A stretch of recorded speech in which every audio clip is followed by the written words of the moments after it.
Witnesses say the ISIS flag now flies over Anbar Province headquarters in Ramadi, just west of Baghdad. Fighting has raged since late Thursday when the militants struck with a wave of suicide bomb attacks. Well, let's get the latest with Nick Payton-Walsh. He's following developments from Beirut in Lebanon. Nick, just give us a sense of what is happening on the ground now. What are we hearing?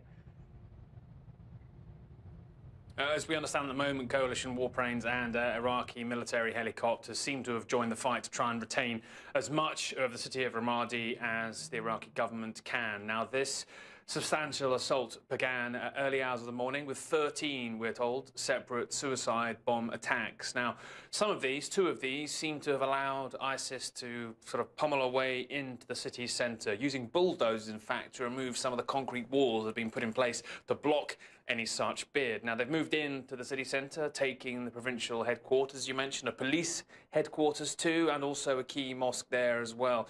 Many locals fleeing, obviously, for their lives there, many of them terrified. We've seen in the past how ISIS have executed pro-government civilians in areas they take over, and of course Iraqi security forces doing what they can to try and hold on to parts of that city. Robin, this is of course a big deal, ISIS sweeping into a population centre like this on any day, but it's so much more significant because it runs totally against the narrative that Baghdad's government have been trying to push. They wanted, after taking Tikrit in the north, not to focus on Mosul, the other ISIS stronghold there, but in fact switch gears and focus on Anbar, of which Ramadi is the provincial capital. They had been hoping to push ISIS out. Instead, it's ISIS who are on the front foot and potentially taking this vital city from the Iraqi government. The fight's still underway, Robin.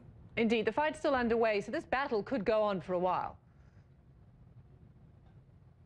It could do, and obviously in urban centres like this, things are extraordinarily complex. But the issue here is how much tenacity do the Iraqi security forces have? We've seen in the past how they melt away, how they pull back, how they do not stand and fight.